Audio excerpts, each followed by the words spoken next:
Hi, Spider. Will you stay up there? I have work to do.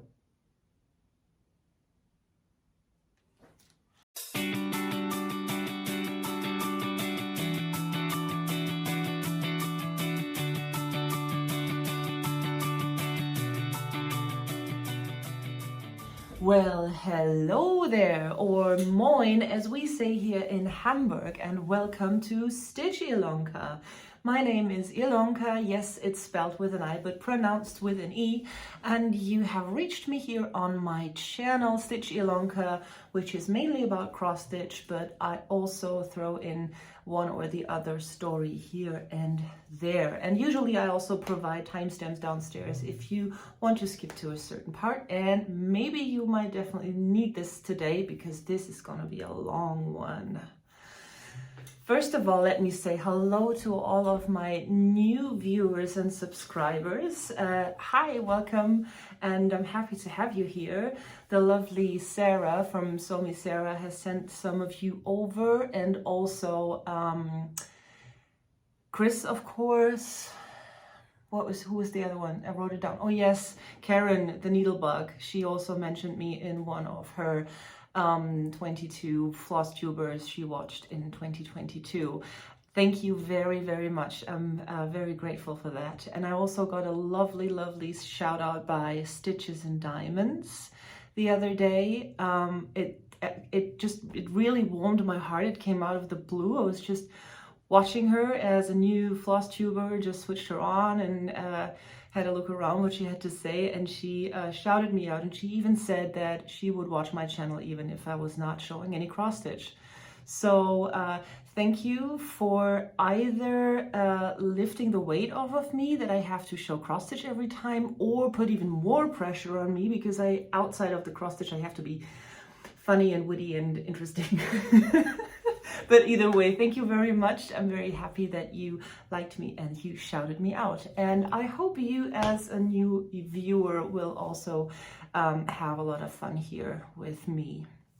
And to my returning viewers, hi, welcome back. It's been 3 weeks actually this time because I had a huge shopping trip last week, and I first had to stitch a few things after I was away for a few days, and I had to settle down a bit and collect myself and, you know, sort everything out so that I have more or less a cohesive story to tell you today.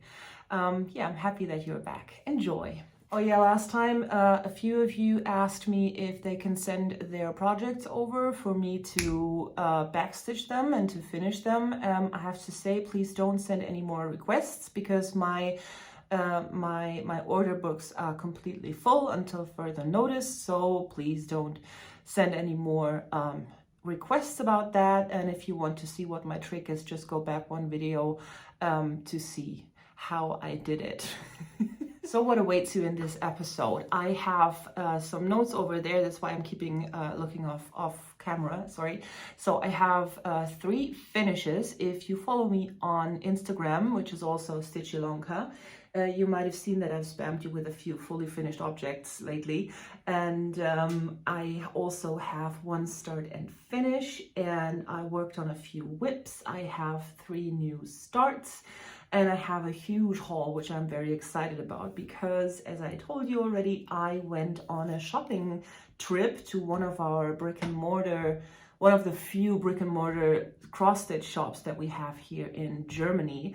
And I also was allowed to film a bit, and I put some footage at the end if you want to see how it looks like here in Germany. And this shop is called Fadenkreuz. And Fadenkreuz is, in English, it's the hair cross on a on an aiming device, you know, the cross that you aim through. So but the literal translation, Faden, is floss or yarn, and Kreuz is cross. So it's actually, and you know, floss cross or hey, floss cross. Floss cross. Floss cross is really a cool Flosstube name, I think. I should have called myself that. Floss cross. cross stitch. Yeah, so that was very, very nice. And she also has, I have known her through online shopping, of course, but she also had this has this brick and mortar shop right next to her house, and I got to visit it, and it was just lovely. And I also visited Dorothy Kansi from Werkstatt für historische Stickmuster, so historical stitching patterns, like historisch Stickmuster, as you would like to say it. She's also had a few cooperations with or an interview with Jacob from Modern Folk Embroidery, but I'll go into that a bit later. So if you've watched my last Flosstube, you know that I had a bit of a rough weekend and some obstacles, and my father was ill, and you know, all of these things, and I shared this with you. And I'm very, very grateful and thankful for all your kind wishes and your kind words and your private messages that you sent to me, and that really lifted me up and made it a lot better. But I still have to kind of work with the aftermath of that panic attack and of that argument and everything. And so I found comfort in just not making decisions and just following a pattern. So I was stitching a lot, and that really calmed me down and took my mind off of this whole, you know, thinking process. And so I could just switch my brain off for some time, and that was really nice. And so I was thinking about, because I had such a hard time, and I was talking to a friend, and she came up with a wonderful German saying, wirf nicht die Flinte ins Korn. And that brought me to, it brought me to the idea that I could talk about that in my segment. Hello, hola, guten Tag, ni hao, konnichiwa, bonjour, buenos dias, salve, brevid, Sprüche aus aller Welt, sayings from around the world. Hello, hola, guten Tag, ni hao, konnichiwa, bonjour, buenos dias, salve, brevid. So, die Flinte ins Korn werfen. It literally translates to throw your rifle or shotgun into the grain fields. So throw away your rifle into the grain field. And it actually means that you are giving up prematurely, that you are giving up too fast without really thinking about it, without weighing out all of your options. So it's kind of a thing that you would really say to someone that you would think that there are still some options for you, but the other person is already, you know, on that verge of giving up, and then you would just say, oh, don't throw away your rifle, don't throw your rifle into the cornfield. So, nicht die Flinte ins Korn werfen. And I had to look it up to find out where this came from, and obviously it came from, I guess it was World War I, when you know, soldiers deflected, so they were just throwing away their rifles into the fields that they were fighting on and ran back home. So that's where that comes from. Oh, and Sycamore Stitch has actually recommended a podcast to me, The Illusionist. It's a podcast, a podcaster who is talking about these etymologies and where they come from in English. And I have to check this out. Thank you very much for this suggestion. And a lot of you also commented on my last video when I talked about the world is your oyster. And I obviously, like the greedy and hungry person that I am, was only thinking about the delicacy of an oyster on a plate for eating, but it's obviously about the pearl that is inside the oyster. And one of my lovely commenters said, let me just have a look at it. She said it's actually from Shakespeare. Where is it? Where did she write it down? Wait. It's actually from The World is Your Oyster. It's it comes from Shakespeare's The Merry Wives of Windsor, and it actually means that you are going to take what the world is withholding from you with violence. And she only learned this a few years back also. And thank you very much for enlightening me about that. But yeah, it's obviously if you have to get to the pearl, or if you want to get to the pearl, you would have to, you know, crack the mussel open or the shells open. And yeah, but obviously, yes, of course, it's about the pearl. Goodness. But that brings me also to another German saying that came to my mind when I was thinking about pearls, because if you we have the saying, let me just look over there, which is throwing pearls to the pigs, or in front of the pigs. You would say it's like throwing pearls in front of the pigs. You would say that if you would give someone a gift, and if you would think that this person might not be able to appreciate the value, either the sentimental value or the monetary value of that gift. Because, like, for example, if you give someone a very expensive and very exclusive bottle of wine, but that person has never had any wine in their life, or doesn't even like wine, or whatever, or just drinks cheap wine, whatever. And so you would say, oh, well, that is true. That would just be like throwing pearls in front of the pigs. I'm wondering if you have something like that, some saying like that as well in your language. Please let me know in the comments below. And also if you have a nice picture for don't give up prematurely. You know, don't give up, just carry on. Don't throw away. Not throwing away my shot. No, that's Lin-Manuel Miranda. That's something else. But yeah, let me know if you have something like that in your language. Okay, now let's talk some stitching. If you follow me on Instagram, I might have already said that. Yes, I had said it. You know that I have had a few fully finishes lately. And I was so happy. I was kind of reorganizing the office, or the cupboards here in the office the other day. And I found that I had a frame that I took home from my parents with me, because I thought it was beautiful and the picture in it wasn't really that interesting, and my father didn't want to have it anymore. So I took it with me and had it somewhere stored down there in the office. And when I was pulling everything out of there, this picture frame fell into my hand. And look how perfectly it fits the lighthouse. I mean, the green and the gold, and yes, it looks like as if someone had ripped off tape from there, but it's actually the look of the frame. So the gold goes wonderfully with the brown bushes here and the sand, and the green just fits perfectly with the trees. Isn't that just perfect? It gives it such a vintagey and wonderful feel, and I love it. I'm so happy that I found it. It was literally down there. It has been for years. And I'm quite sure that I have had this frame for years and years somewhere in the old apartment already, because I thought, well, hang on to it. Maybe you can frame something in it one day. And I could. Isn't that just perfect? I'm so happy about this. I still have to find a nice place for it. Oh, and I just took the glass out of it because I don't want to have any glare, and I really feel like you know, to look at the stitching just like that, and also maybe be able to feel it is a nice touch.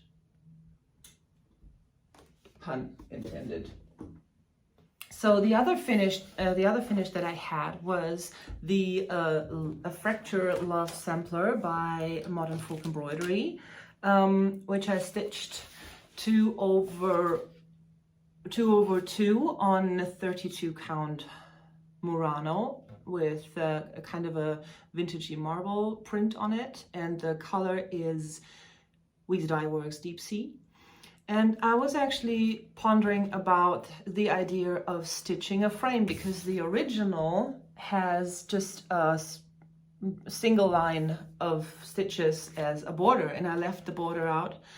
And I was like, well, I might probably have to have this finished professionally, because it's such a an important piece to me. And it was Saturday and I went out and I was just like, well, maybe I could just have a look around IKEA if they have something.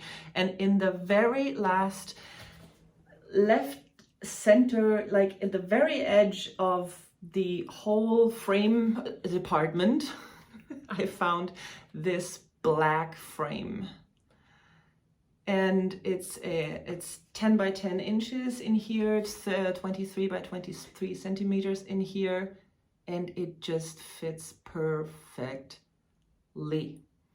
And it is a kind of a cheap IKEA frame, and it's not really made of wood. I don't care, it just fits so perfectly. I'm really, really happy about this.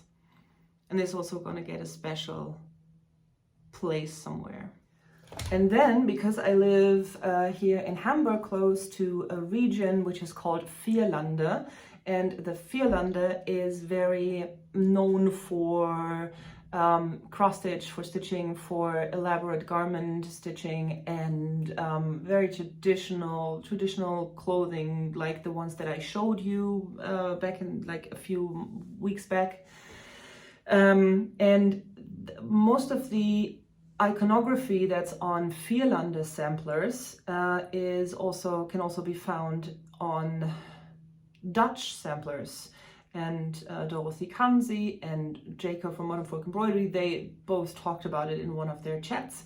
And so I came across an invitation for a stitch and meet in somewhere in the Vierlande. And I went there. It was just like, we will show you how to cross stitch. And I actually thought it was more about the iconography and the pictures and everything that's going, that has to do with Vierlande cross stitching, but it was actually just, okay, if you want to stitch, we show you how it's done. But nevertheless, they had 28 count creamy even weave, and they had just plain old DMC anchor. It was mostly anchor floss. And we were just happily stitching away, and I opted for this rose vase with the two lovebirds and the crown on top. And it was so interesting because the woman who taught us, she came to me and she said, I have to show you a trick before you start. I have to show you a trick. I didn't want to just, flat out say, oh, I know how to do it. But I was just sitting there and listening to her, and she was like, I have to show you a trick. And then she took the hoop and the floss, and then she showed me the loop start. And I was like, yeah, I know that's the loop start. And she was like, yeah, I invented it. And I was like, what? She is over 80 years old, and she had a brick and mortar shop, like not a hardware, no, cross stitch and knitting and fabrics and everything, like a shop like that back in the day. And of course she was going to retail shows and also to those companies who made flosses back in the day, like German floss companies. And they were all showing starting the thread with a knot back in the days. And she just thought it was stupid because, it made the back untidy and you had knobs everywhere. And so she kind of came up, whoa, did you see that? She kind of came up with the loop start.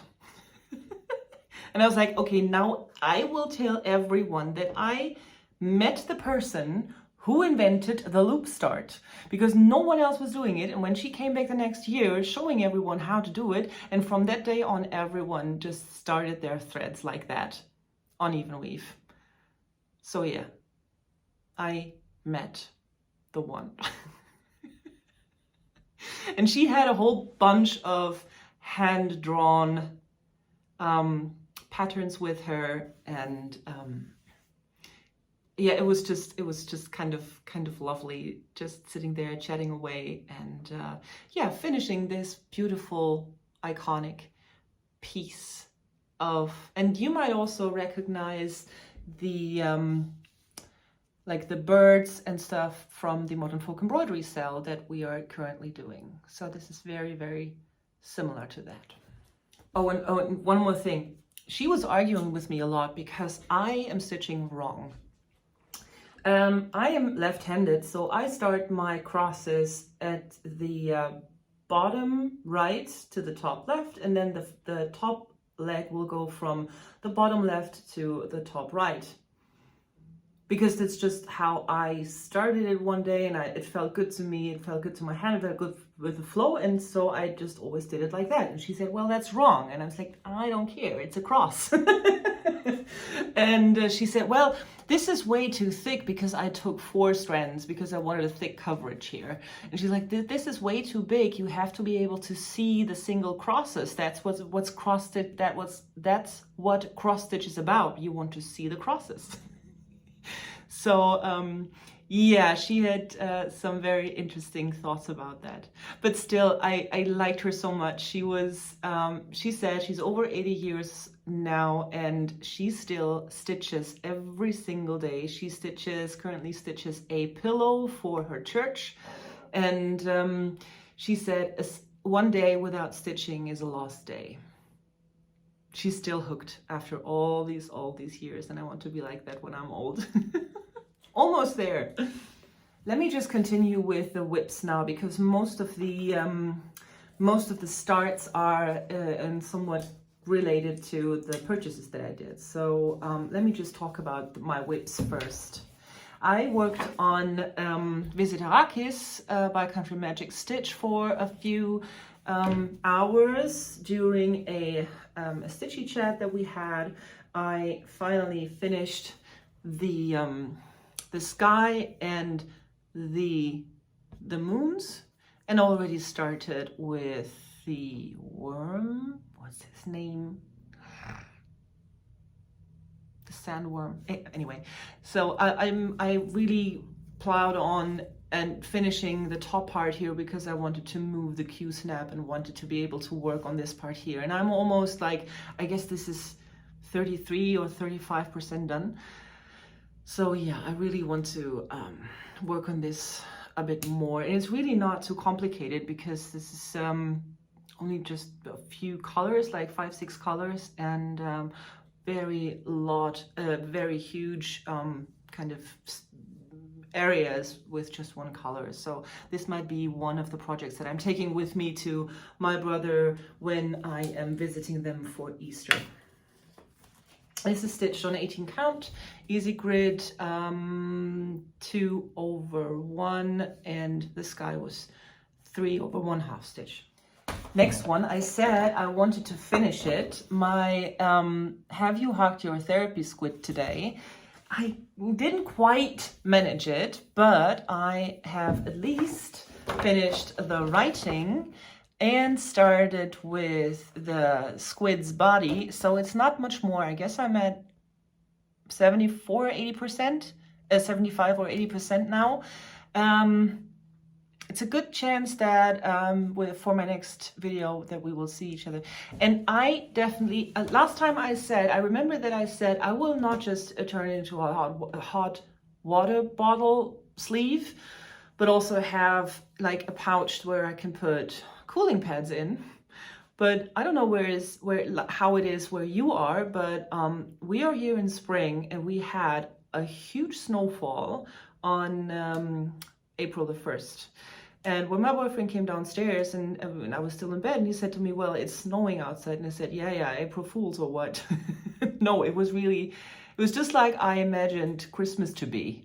Now I have some postcards for my for this year's Christmas to send out.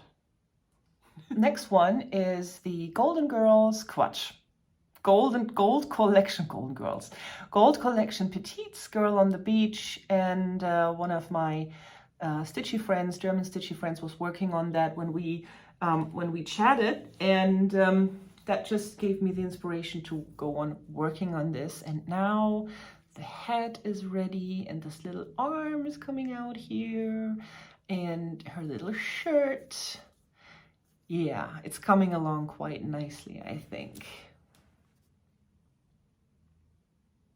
The waves in the sky, they are just gorgeous. Gorgeous, gorgeous, gorgeous. Yeah, that's where I am right now. And I actually enjoy working with paper patterns now because on 18 count, because this is, oh, sorry, this is 18 count Ada that was in the kit. And on 18 count, I really have to take off my glasses and get really close. But if I have the pattern keeper on my armrest of the sofa, then it's kind of too far away for me to really see that well when I have my glasses off. So if I have a piece of paper that I can just stuck on the top of here with my needle minders, like I'm folding the piece of paper just, you know, the space that I need, and then just pinning it up here with magnets, and then I have the pattern right there, and I don't really need pattern keepers. So I've been enjoying stitching with paper pattern lately. It's really odd. Oh yeah, and I've just talked about Golden Girls and Aftermath and Fully Functional. They are in a bit of a timeout right now because I had other more interesting things to stitch on, and especially the Golden Girls. I was kind of defeated last time. If you go back a video, you see that I had problems with the die lots, or at least someone said it's not really the die lot itself, it's more of the way these flosses are stored in stores. Like if they are somewhere where there's a lot of light, if they have like artificial light glowing on them all day long, or if they have a display close to the window and they have UV light on it and stuff. So anyway, I will be taking some of your suggestions to carefully frog the older.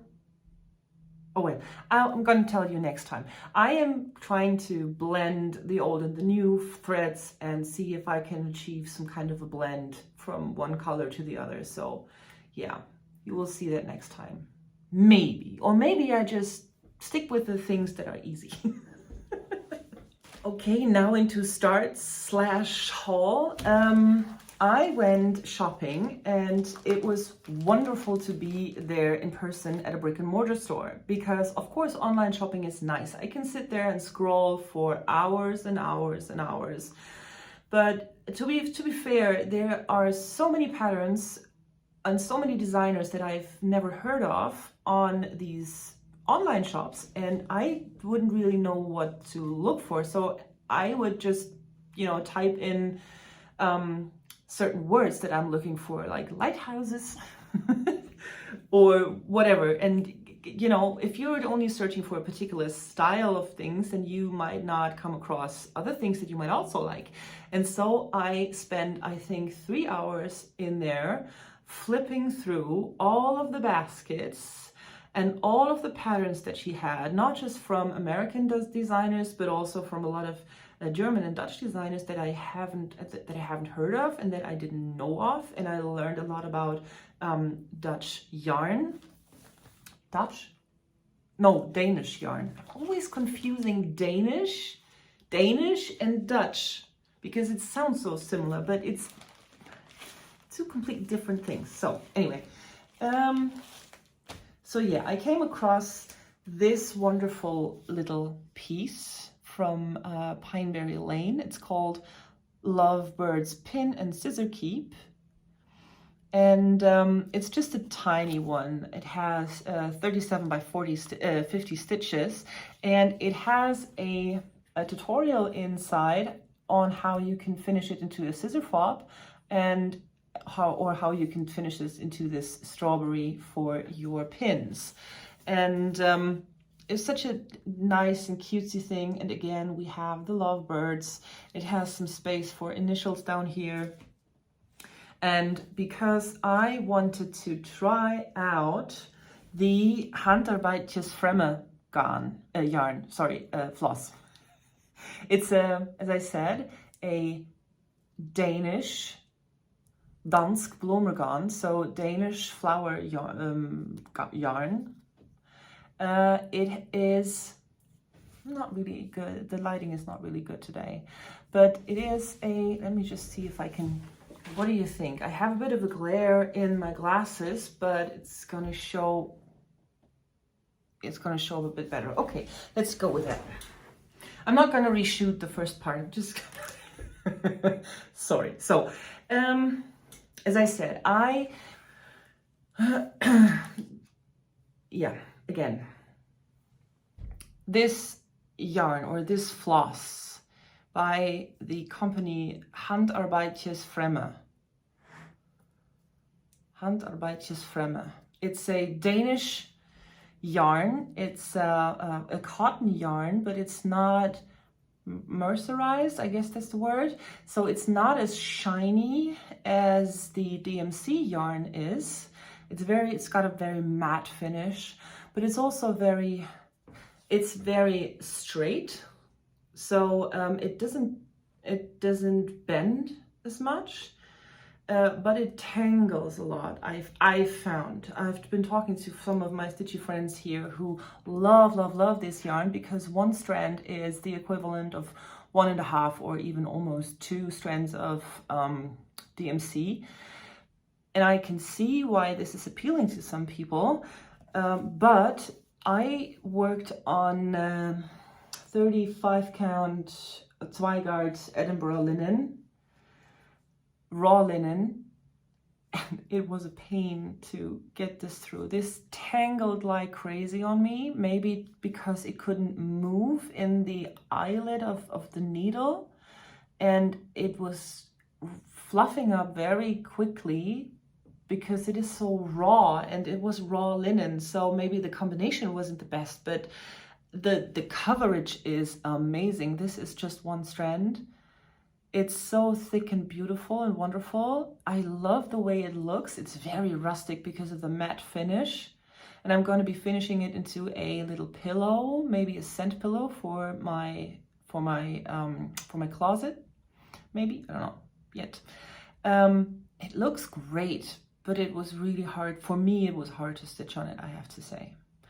I won't be a big fan of it. I can understand the appeal, but yeah, maybe not for me. So the next start is actually a continuation of the 4 season stitching that I'm wanting to do from Stitches Through the Years. This is spring is coming, mini Quaker. And I was wondering, I remember that I asked you last time, because I have a huge piece of linen here, and I was wondering how I should frame these things. And I talked to, when I was at the Fadenkreuz, she had a huge pattern hanging there, and she was like, yeah, these were 4 different patterns as well, but I stitched them right below each other because they had the same dimensions. And if you stitch them all below each other, they have kind of complementing colors, and you can see a theme in there. And I was like, yeah, that really makes kind of sense. And so I started very, very close to winter up here. It's only like 3 or 4 rows in between.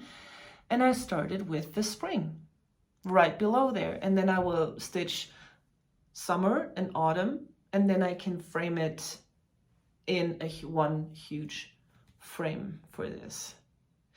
And if you have a look, I hope it shows up nicely on this camera. I guess it does. Oh yeah, see, what switched? Interesting. You see this wonderful variegation on this. Let me just have a look. It's Weeks Dye Works Palomino. Weeks Dye Works Palomino. Again, so this is Weeks Dye Works Palomino, and this is the Gentle Art Wood Trails or Wood Smoke. Goodness me, Wood Smoke. Now, I didn't know how to use or how to work with the variegated yarn or the hand-dyed yarn yet. I still have to learn a bit, but to avoid these lines up here that I didn't find that appealing, I kind of thought about how I would move through those petals here, or move through those birds. I have to come from this side. Move through those birds, and so I decided to come up and then kind of go in a circular motion somehow. So not really up and down or from side to side, but kind of I followed the petal like this, and then I came up straight and something like this. I don't really remember how I did it, but it looks way more appealing to me and not as kind of computery, the printer is slowly running out of ink typey as it looks up here. Because look at the house, it's also wood trails, but I did something else there. It's not as streaky as this, and I'm actually wondering if I should restitch the deer once I've finished with all of this, so that it looks more appealing and not as streaky. But yeah, I'm loving it so far. I'm almost halfway. No, not really. It's like a quarter or a third. A third is done already. And I'm very much looking forward. There's going to be a huge flower bouquet here. Yeah, and it's going to look amazing when I have the 2 other seasons down here and I can hang it up all together. Okay, my next start is a funny story. So you might all know this mini bouquet sampler by Jeanette that she offers as a freebie on her website. And we're already in month 4. And I had picked out all the flosses when I was at Fadenkreuz. I had picked out all the flosses and I had it on the table, and I was asking her, do you have like any fancy fabric that I can put this on? Because I really don't want to put it on a plain old beigey piece of linen. I want to have something fancy. And so she came back with a whole drawer of Zweigart pre-cuts and pulled out all the, you know, neutral colors and stuff. And I said, no. This one caught my eye, this lavender color. And I was putting all of these beautiful colors on there, you know, and this one is even better. You know, like the yellow and these pinkish ones and the red ones. And of course there are some dark ones, but dark ones go on anything. And I was like, it shows up even more bluish as it is. It's a pinkish lavender. And so, yeah, I came home to my boyfriend, showed him this, and he was like, I was like, what do you think? And he's like, well, if I have a look at these flowers, they remind me of, you know, vintagey tablecloths that you would have, like these flower pots in the edges of the tablecloth and stuff. And so I was like, I think I have a tablecloth from my mom. Let me just have a look. And yes, I had a tablecloth in salmon pink. It's beautifully finished, and I think it is, I wasn't really able to measure it, but I suppose it's something like a 32 count. And so, yeah, I started already, but this is really just red and brown. It's not really that fancy. The fancy colors will follow. But what do you think? I mean, is this gonna look amazing? Like, I love the pink on pink and the yellow on pink. It's gonna look so fancy. I am not sure how it will turn out and if I have found the right placement for it. I cannot really stitch on the corner as I intended because, of course, the threads go like this and like this. So I would have to put them, you know, like this maybe. But yeah, it's gonna be a fancy project. I'm very much looking forward to how it's gonna turn out in the end. And finally, the last start is finally, I decided on a floss for the Modern Folk Embroidery 2022 sell, and I finally started. So, of course, I'm starting all of my projects in the top right corner because I am left-handed, and so I had to wait until April to start. Again, if you want to have an excuse for something, ask me. I know excuses for everything. So, is it really visible? It is a 32 count Murano. I wanted to start immediately when I came home, and this was the only piece of fabric that I had that is big enough. It's not quite stark white because don't push me, don't be angry with me, but it's the back side of the marble cloth. At first I thought I would take this cloth again and stitch with black on it. But yeah, I mean, I visited Dorothy Kansi from the Werkstatt für historische Stickmuster. And she kindly invited me to her office or her showroom, and she told me everything there is to know about embarressed silk yarn or silk floss. I came to her with my project that I have, the color of fire.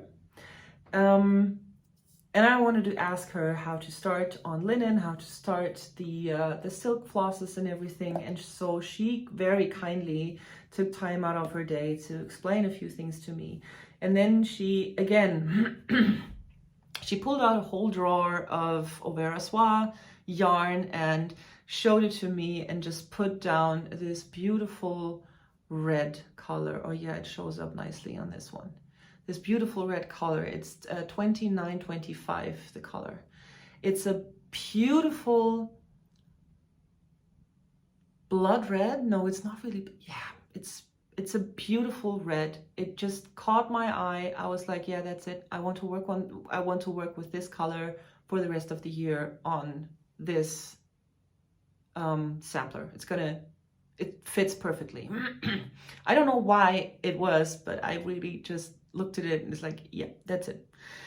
And she gave me these two, not she gave me, I bought these two big hanks from her. They will probably last me for the rest of the year. And I stitched 1/2 on 32 count. The coverage is not as thick as I would have loved to, but considering that this is a kind of an antique sampler, this is a choice, this is it's a look. And you see the single crosses.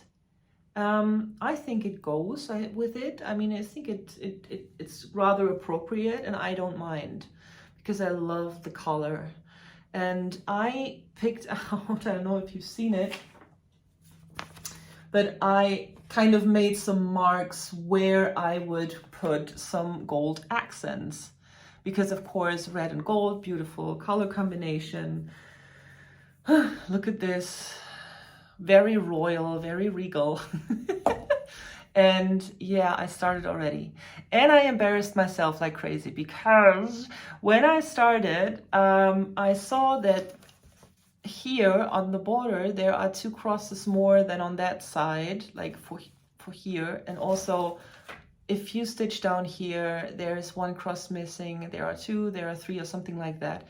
And I really texted Jacob. I had the balls to ask him if this is correct, or if this would even out in the end, or if this was a mistake.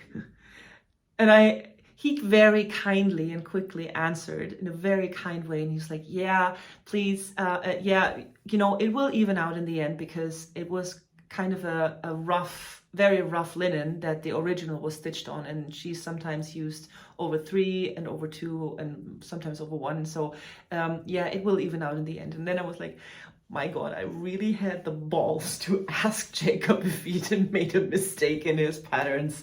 I'm very sorry, Jacob. I don't know if he's watching, but yeah, please don't snitch on me. If he doesn't know, he doesn't know. It was really kind of embarrassing, yeah. But yes, I love it. I finally started, and I cannot wait to go back to it and go on working on it. Guys, we almost made it. I told you it was a long one. So when I was haul, now let's just go on to the haul. That's all I've started, and that's all I've played with already. But this is what I am still planning on doing over the next few weeks, before my next haul from like the Nashville releases will come in. I have some more time until this comes in, so I have to play with all of these things that I got already. Now, flipping through all of these beautiful patterns that she had in her store, Mrs. Schmidt, I found this one, a tiny little cushion thingy, Fleur de Lis Swirl by the Scissor Tail Designs. And I don't know why, but it kind of spoke to me. It's kind of a this reminds me of a pineapple, and I like pineapples, and the swirl is really cool, and I thought this would also be a good pattern to kind of to learn more about variegated floss. And so I was wondering which floss I would use for this one. I have this I have this very rough linen at home, and I have this dinky dye in blue, which is called Down Under Blues. This might look nice. Or I also have this is the number 3405 by Alisa Embroidery, and it's this variegation. It kind of reminds me of Amethyst by Gentle Art or Classic Colorworks, I don't know. It's kind of a purpley going into a coppery red and then back again.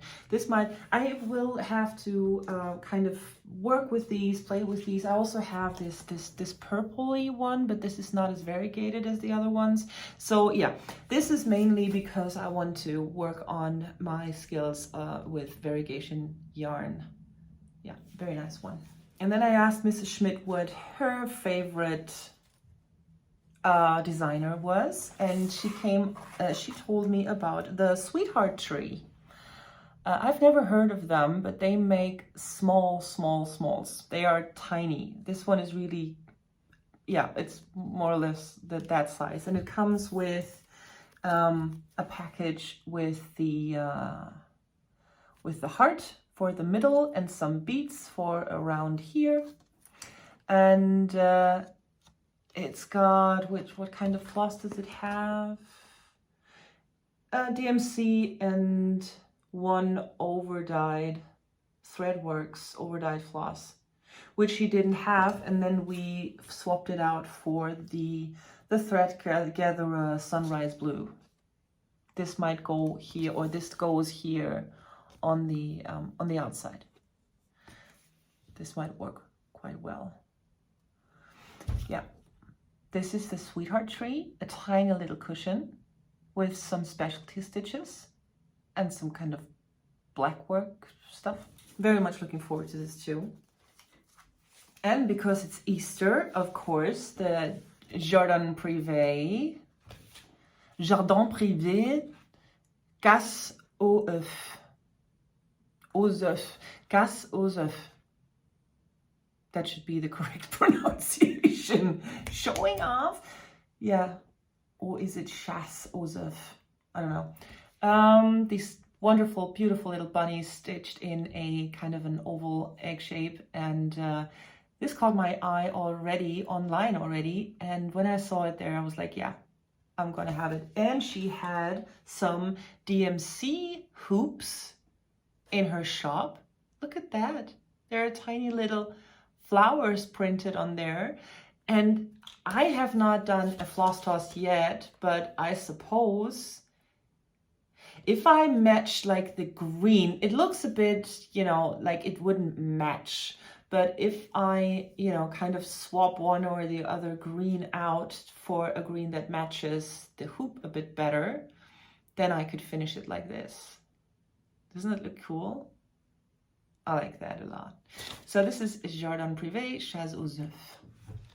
So the next one is from a designer that I haven't heard of, that I don't know, Tellin Emblem. I've never heard of them, but I liked the color combination on this dark blue fabric with it's got every single pattern of them. They have this little kind of, emblem sitting somewhere in the charts.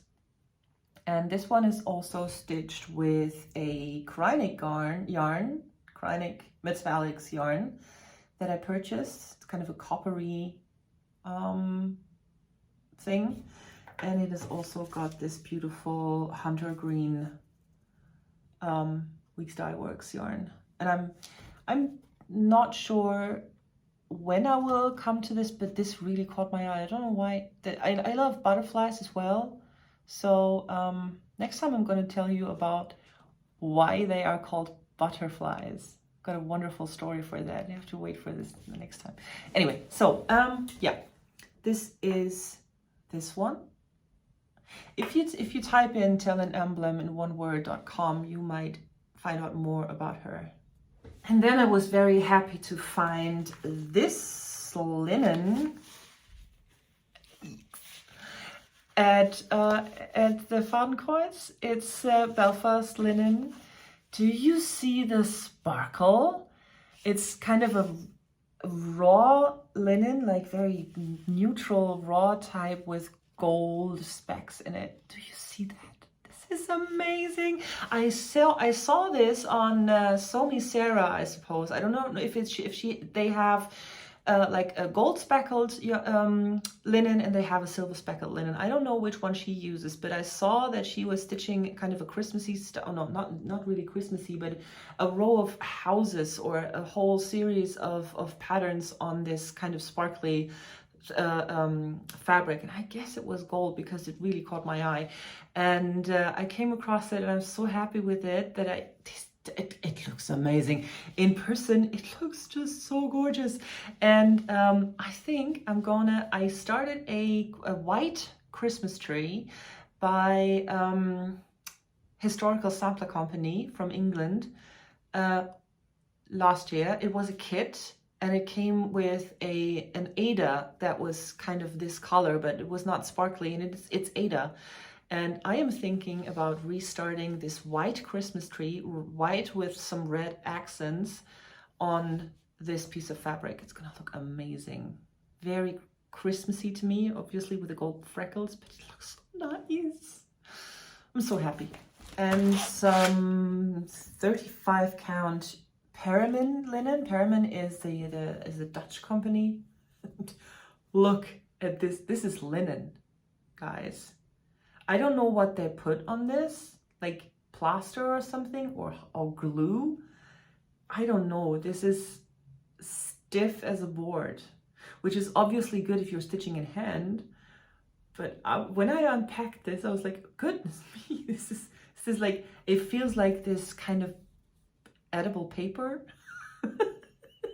But yeah, color lamb's wool, 35 count, 50 by 70 centimeters, just a huge piece of linen that I can use for whatever. And then I came across this beautiful pattern by The Drawn Thread, chrysanthemums, with a tiny bird in the middle. And I remembered that I haven't started a commemorative piece for my grandmother yet. Her birthday is in November, and she loved chrysanthemums because obviously it's time for them, you know, during that time they're an autumn flower. And I remember that she had a huge vase that would always sit on the floor, like huge.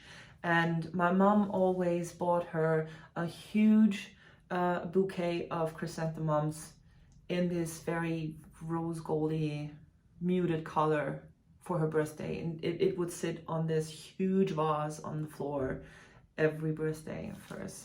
And yeah, I came across this one. I had a look at it and I was like, yeah, this is going to be one for, I'm going to start in November for my grandmother's birthday. This is just so beautiful and delicate and tiny. And again, I would have never come across them, or I would have never looked for something like that if I hadn't been able to flip through where I was. I had an even higher stack of patterns when I went through the first time.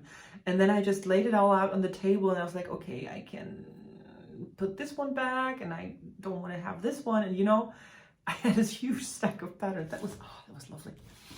I also got this Blackbird design book, Winds of Autumn, 12 projects for autumn. This caught my eye because, I mean, I can film a flip through if you want to, but I guess this is well known, this book, isn't it? It's got beautiful patterns for kind of, oh, I cannot show this, kind of Halloween-y. And what I am going to stitch is this one. It says October 31st, but my birthday is on October 3rd.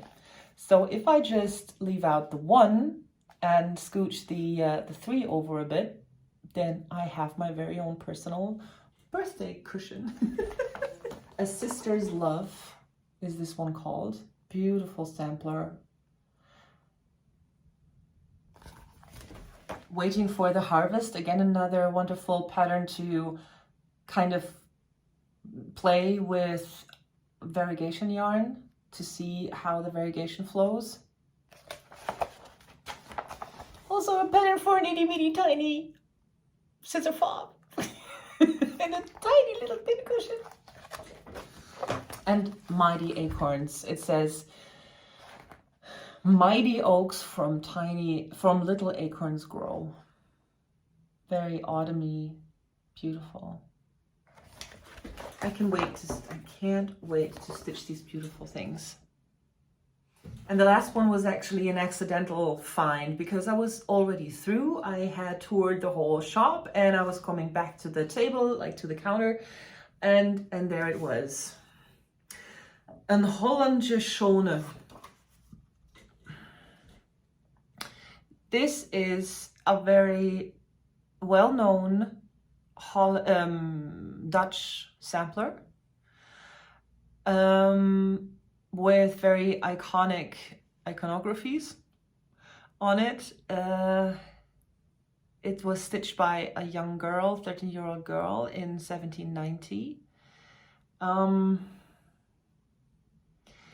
It really caught my eye because at first I thought it was like the top of a calendar because it was kind of, you know, stapled like this, and I just thought it was a calendar until I realized that this is the pattern, and it's got some instructions, like some writing and explanations of the all the single icons that you have or motifs that you have on here, and what they mean in the traditional stitching.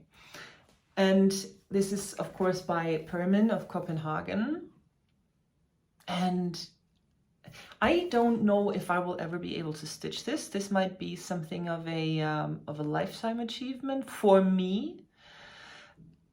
Immediately after I was at that store, I went to Frau Kansi from historical stitching patterns, and as I said, she invited me to her office, and I came through, and there it was.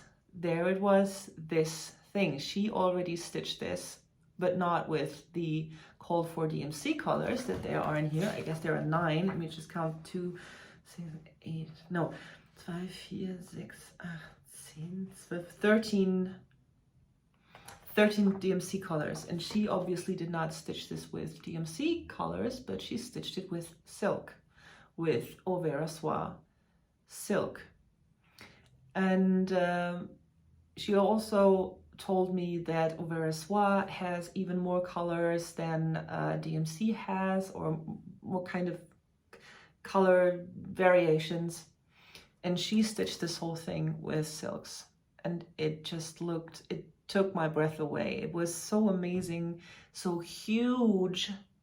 And she said, oh, well, she took about 9 months to finish it. And I was like, okay, if she needs 9 months, I might need 9 years. But it is breathtaking in real life. And once you've really finished it, I mean, having this whole thing in silks might cost me a pretty penny. But as I said, it's going to would be a lifetime thing. And it was really huge, really, really huge, but also really beautiful. I'm very happy that I found it. So much. That was more or less everything that I had to show you today.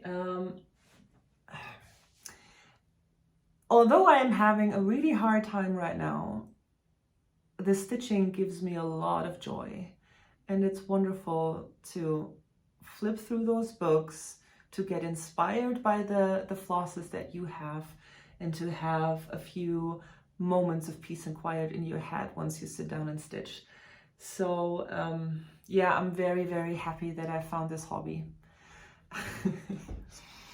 And so yeah, what are my plans? I am visiting my brother and his family together with my father over Easter, and I'm gonna take 1 or 2 stitching projects with me. I want to free up some more Q-snaps and project bags because I have some more haul coming in. So I need to, you know, I don't want to buy so many Q-snaps and stuff anymore. I want to finish things and then, you know, be able to start new things.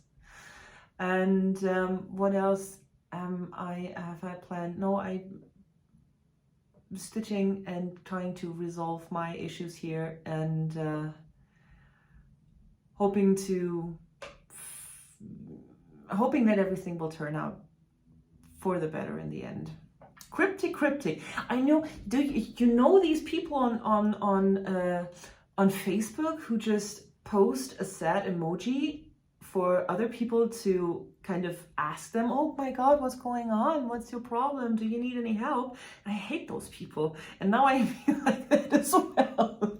No, I'm here to show you my stitching. And if you want to send a virtual hug my way, please do so. It's very much appreciated. And I'm very happy that I found this hobby, that I found you, and that I get to share these beautiful, beautiful things with you. And I'm quite sure that you are kind of excited about the things, and maybe you are also kind of enabled or inspired to look up one or the other things. Please let me know if I inspired you to buy something, and if you show it on your Instagram, please tag me so that I can see it. For example, the Lighthouse, one of the German stitchers who have only just started a new Flosstube channel for herself.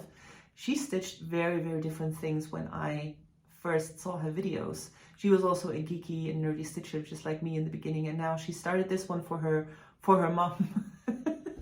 I'm very happy about that. I'm very happy that I can show you something that you might have probably never seen, because as I said, flipping through those patterns was so delightful because I saw things that I would have never even considered searching for, and I wouldn't even have known how to search for them or what kind of keywords to use or whatever. So yeah, I was really inspired, really invigorated, really happy about this. And I'm happy that I got to share this with you. So for now, I am wishing you a lovely Easter holiday, or whatever you choose to celebrate for this weekend. I hope that we will see each other again very soon, and that it's not going to be 3 weeks again, but 2 to my usual schedule. Yes, and for now, let me just say, happy stitching, stay safe, stay cool. Yeah, I need to find another sign off. Bye bye.